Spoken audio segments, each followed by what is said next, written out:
Hello, welcome to another episode of Low Tech Health. Let ourselves translate expert knowledge. Today is Forgive My Foul Mouth Friday, and I'm in another state. And little Maggie got wet from the sprinklers, so I was trying to dry her off and keep her warm, and she liked it. She was licking my face, and now she's trying to get down. I guess I let her go. Say goodbye. Oh, sweet girl. We're finishing this week's doubly episodes on the healthcare industry, talking about forgiveness. Oh, is she running right towards the sprinklers again? No. Just let me let her inside. 1 second.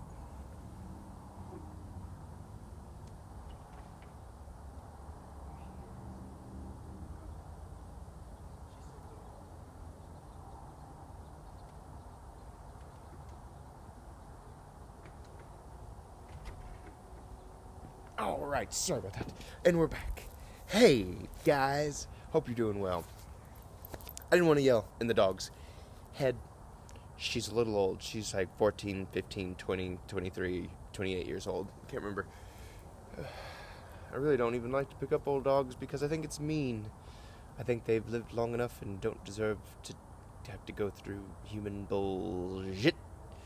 But, anyways, we're talking about healthcare. We're talking about why the hospital inpatient industry is under such stress. We've mentioned many times EMTALA snuck in through the COBRA Act, what's that stand for? It's a little redundant. It's the Omnibus Reconciliation Act, trying to figure out how to prevent some of the more heinous things America was doing at the time, which, yes, cost us money, but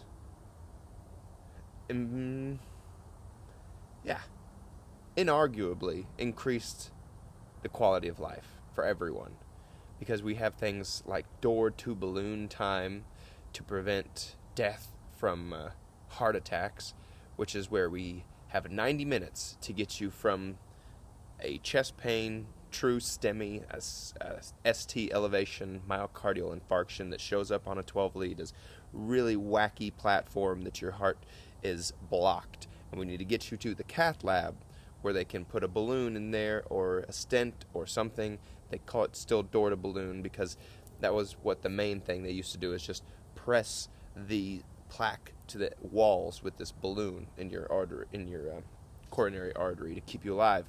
But now they can replace it, they can stent it, they can do all sorts of things, but it's still called door-to-balloon time, about 90 minutes from the emergency call to getting inside that cath lab.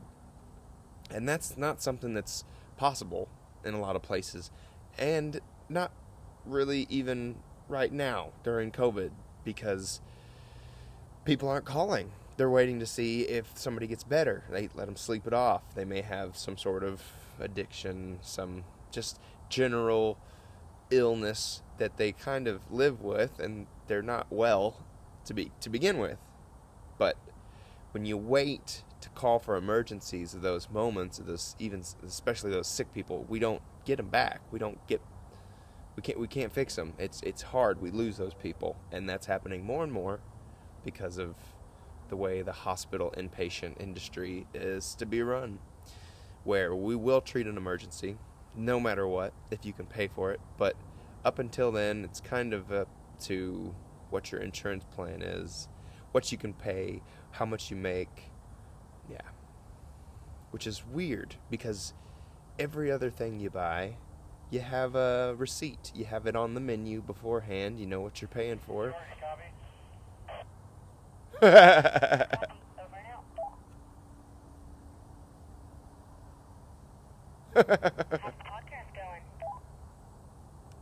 That wasn't me. Wait, what? That was somebody else we picked up. That wasn't me. Shut the front door. No. This is Cassidy and Brad. Anybody else out there? Over. Come on, he's obviously some kind of professional. Leave him alone. Stop holding up the line. Be quiet. George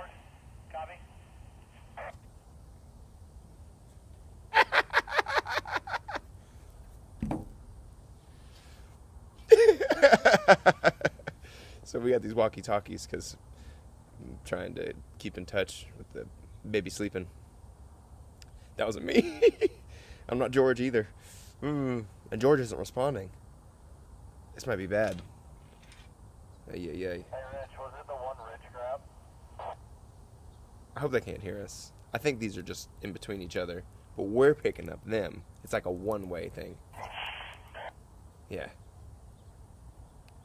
Hey, Cass, I think only we can transfer to each other, but we receive other things. Very cool. Yeah. Forgive my foul mouth. Friday continues. We're 5 minutes and 54 seconds in. Wait, are you on the podcast right now? Yeah, you're actually a surprise guest. What do you think about the way the hospital industry runs emergencies and emergency medicine?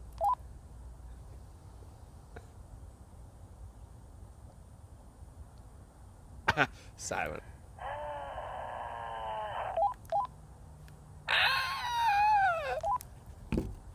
Yeah, that's pretty much sums it up. I'm off the clock. Can't talk about this right now. Yeah, emergency medicine, it's odd because sometimes this is a particular case. You'll have it's almost medical. What's up, Rich? Never mind, we figured it out. Medical futility in treating some things because a baseline of a patient can be so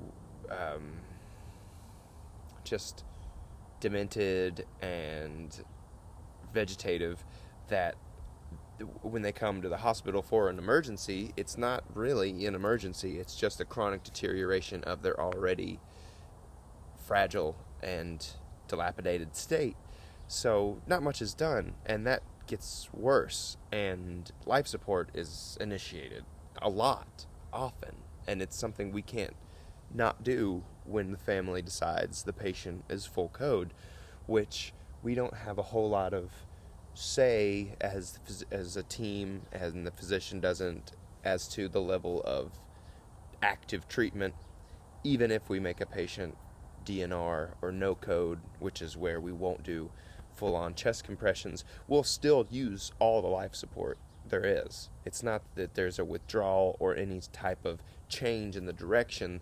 There's just that, like, final stop. If their heart stops, we don't start beating on their chest. But we're going to give them vasopressors, drips to keep their heart beating. We can intubate a lot of times. That's still an option, which you would wonder how, because if you're intubating, it seems like it would have been an arrest. It would have been some sort of respiratory arrest. That would have been an event to commit to cardiopulmonary resuscitation. But sometimes patients are tubed ahead of times, even though there's been no snap downturn because of these chronic dilapidated states. They've been sick for months and months, and COVID's not helping because the family has not seen them and has no idea what they are like now because it's been months. There's one family hasn't seen them since December of last year, and they want everything done because they want to see him again. And I get it, but there's a certain level that is futile. A guy he comes to the emergency department from his nursing home when he's aphasic, he can't speak, dysphagic, he can't swallow. He's been dependent from this feeding tube in his stomach for the better part of a year, and he's already on his second one because the things clog up. It's gross. This biscuits and gravy feeding solution, this tube feed, gets so thick. It's like it smells like liquid biscuits. It really does. Like liquid biscuits with kind of a yeasty, sticky, sugary after taste. That's what I'd imagine. I haven't tasted them, but I'm sure they leave an aftertaste because their residue is very, very strong. We check residuals because you don't want to keep pushing. I think it's past the half of an hourly rate, but we do because there's really a lot of conflicting evidence for tube feeds, and giving nutrition until the patient can't tolerate it through nausea and vomiting. Like there's a point to doing it, but Cass had a thing back on her unit where they wouldn't give 2 feeds when the Levophed, the vasopress medication, the heart blood pressure support medication was so high, because you're not perfusing your gut, you're just having a lot of fight or flight activation, so you're just going to continue to overload the gut and have gastroparesis and cause nausea and vomiting. We can see it coming, which is what leads me back to why we're short-sighted in this hospital medicine. In hospital inpatient emergency medicine, there's a disconnect between realizing an emergency is coming and doing something about it in order to correct the trajectory and hopefully take the patient off of life support and keep them alive, not just withdraw care of life support entirely, but to actually fix it. Because you know someone's going in a poor direction. You know a non-compliant diabetic is going to have a stroke mimic or some sort of event where they have to be more than likely intubated because they're septic, and they become so acidotic because they're very close to being in a constant metabolic acidosis from just uncontrolled sugars and way bad dehydration. Like it's so awful to see these types of patients who are type 1s. Got a kid, he's 20. His daily sugar was greater than 395, and we know that because his A1C, your glycosylated hemoglobin, a 3-month little snapshot of how well your sugar was controlled, is greater than 15.4%. We don't even exactly know how high his daily average is, but it was 15%. 15% of his blood is just sugar, and you want it to be less than 5%. It's like 3 times the amount, just gunking his body up. Became intubated and septic from a spider bite. Just a little spider bite, you would have maybe irritation, a little inflammatory reaction. He had to be intubated. And get this, that was the only time his sugars were under control, while we had a tube keeping him from eating and a drip for his insulin administration to keep him normoglycemic, to keep him out of the 200 plus.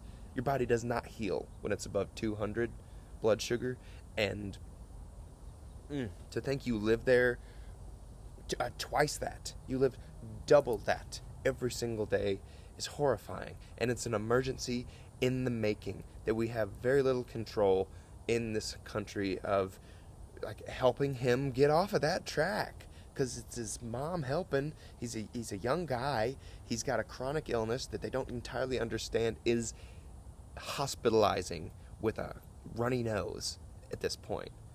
Ugh. But we know he's gonna eventually have to have life support. His kidneys are gonna shut down. He's gonna have to go on dialysis, which is where you sit 6 hours every couple days getting all your blood filtered because your garbage disposals, your kidneys do not work anymore. Just filling your body with trash.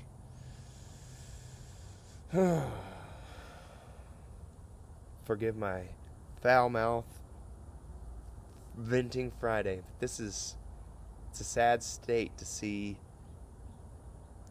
the level of apathy on all sides, not just from medicine, but from the general public, who don't really see the dangers of health illiteracy, of not knowing what the true need for a mask is in public, not just sitting in your car alone. You need to know why you're wearing a mask and the point of it and timing, and where the point of, like, not spitting on people, covering your mouth, washing your hands, not just wearing gloves everywhere you go like you're doing something. Make sure you pull your mask down when you're smoking your cigarette and not try to smoke it through, at least. What is happening to your head when you just think, if I pretend to know what's going on, I'll be okay? You really need to try to know what's going on here. And it's not that hard. You really just got to think about general hygiene. General hygiene will help keep you understanding why perfusion is the most important thing. You need to breathe well, because you want to clear your body out of toxins. You want to wash your body, not just wash your hands. That's why you exercise. Tyler, copy. See? Taylor. Copy. It's cool. We're just receiving them. So I'm not getting in the way of any type of emergency action or police coordination. So don't be mad at me. Please. So anyway, I don't think I finished how this guy was. He was brought to the emergency department from his nursing home, being bedbound, tube feeding dependent, not breathing well, and he's on this BiPAP, a non-invasive one. We have him supported. It's his baseline, so it's hard to tell where his wants and needs are. You have to actually do neuroassessments. You have to do pretty in-depth neuroassessments, which in emergency medicine, as a nurse, they generally don't on a lot of times because there's other things going on. There's emergencies. I'm not going to do a full in-depth neuroassessment. That needs to be what a physician does, and it needs to be kind of based off of a level of need, and that's what triaging is triaging is deciding out of like 3 tiers who's going to get treatment. There are people who will not get better despite treatment. There are people who will get better despite treatment or with treatment, and there are people that will get better with or without treatment. So who do you think you need to try to care for first? People who will get better with treatment only. People who won't get better with or without treatment, they're way last on the list. And the people who will get better with or without treatment, they need a little bit of coaching. They just need to be told, Copy, Tyler, get your shit together. What are you doing, Tyler? They need to be taught a little literacy, because this little fact of breathing got this man off of oxygen and got him close to walking out of the hospital post-COVID, which is amazing. It's really hard. He was intubated, he was prone, he was flipped. All the things happened to him, and now because of this incentive spirometer and his last, like, trying to get him out, he's gonna be one of the few who walk out. And it's pretty wicked, because he may have good genetics. His mom was 100 and something years old, 107. I don't know, maybe exaggerating. But he's got 14 boys. Good genetics, but he gets super fat, giant gobbler, and COVID got on top of him. So he needs to really take this seriously. Started using his incentive spirometer, and he's going to be walking out of the hospital. Breathing, getting the power. So with that, I leave you. It's your responsibility as well. Get literate, because you don't want to be one of the people who won't get better with or without treatment. And if you are, or your family is, please start being honest with yourself, because we're having to triage care. And if you want full treatment for someone who maybe their wishes are to stay alive forever, but it's not going to happen, and you've got to start being honest about what you're doing. Are you helping, or are you hurting? And is this what you would want? Not just you thinking that that's absolutely what they would want because they said that once to you, but and it really helped to see them. It really helped to be part of it, but it's not possible in some places. So advocate for seeing them. Try to figure out that FaceTime thing that a lot of hospitals do, and please forgive my foul mouth Friday, but you gotta let go. Sometimes life support is draining, and sure, there's a point to suffering. Maybe they're getting a lot out of it, spiritually, consciously. It's hard to tell sometimes, though, because there's very little other than eye contact from this man who's now intubated because he was languishing in the emergency department, because that's his baseline. His CO2 is larger than we could tell because he's not breathing or perfusing well from pneumonia. And we overcorrect, drop it down to like 10, and now he's just bouncing back and forth. His respiratory status is so fragile. He might be on life support for months until he's trached, pegged, and another vegetable we turn, water, and feed. Forgive me. I love you. Talk to you later.